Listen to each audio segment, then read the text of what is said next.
In this video, I'm going to explain the review project and help you come up with some ideas to get you started creating your project. For Project 2, you've been asked to review a cultural artifact.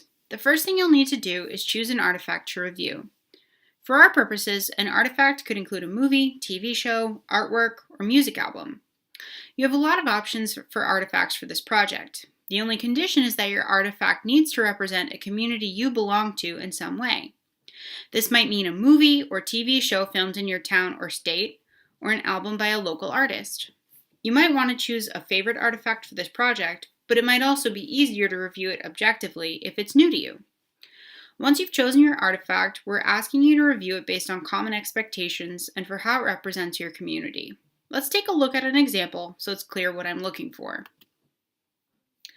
Imagine you are from North Carolina and have decided to write a review of the recent remake of the film Carrie, focusing on the film's overall quality as a horror movie and also on the film's depiction of Southerners. Your next step is to choose your audience because that will determine the more specific angles you take in your review and also the medium and modes you will use to produce your review. In some ways, your choice of audience will be informed by your choice of artifact.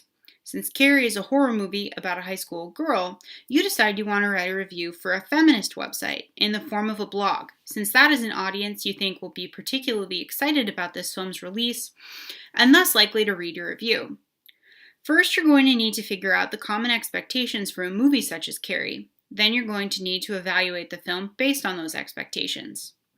In your review, you'll also need to include some summary of the film and a final recommendation to your audience as to whether they should see the film. Let's take a look at some of the common expectations for Carrie and how the film satisfies those expectations. Moviegoers have lots of expectations about the films they see. You have decided that your audience will be most concerned about how women are depicted in Carrie, how it stacks up as a horror movie, and how the remake compares to the original 1974 version and the Stephen King novel it was based on. Common expectations are what make a review different from a pure opinion piece and will lend ethos or authority to your writing. After watching the film, you're struck by several things. In a world where women struggle to find roles that are empowering, Carrie finds a strong young woman as its protagonist. It also passes the Bechdel test, a test that Alison Bechdel came up with that asks whether there are female characters in a given movie and whether those characters speak to each other about anything other than men. You'd be surprised how many films don't pass this test. Finally, the film seems to take a progressive stance on sexuality and puberty.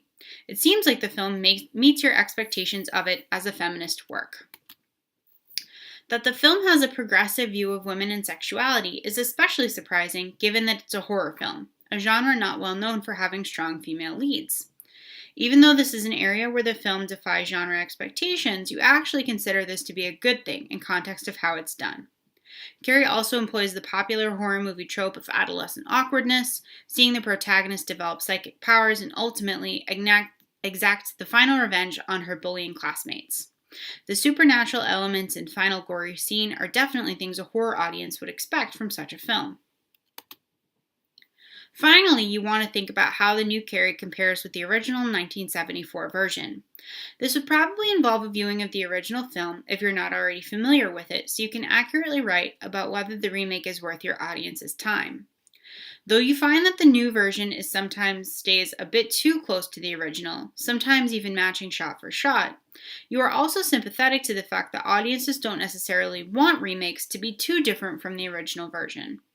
You also think that the new film does a better job of contextualizing Carrie's relationship to her mother, but could have done better addressing the changing social context of the film's final scene in which Carrie kills all the students at the prom. Don't forget that for this project, I'm also asking you to think about how your chosen artifact represents people from your community. In this case, you think about how Carrie's mother is treated as an abusive, backwards religious fanatic, much as she was in the original film. You note this in your review and take the opportunity to suggest that the film could have updated the character of Carrie's mother to more accurately reflect the beliefs of people from the South and move the film into the 21st century. Finally, you'll also want to consider the general expectations for feature films like acting, cinematography, and writing, though your commentary on these elements will likely be interspersed throughout your review. Now that you've established what the major content of your review will be, it's time to think about how you'll structure your project. You should begin with an outline that looks something like this. You want to begin with an introduction that hooks the reader.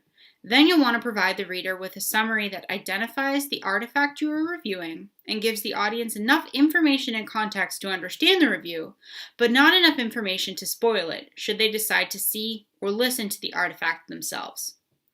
Then you'll want to evaluate the artifact based on common expectations.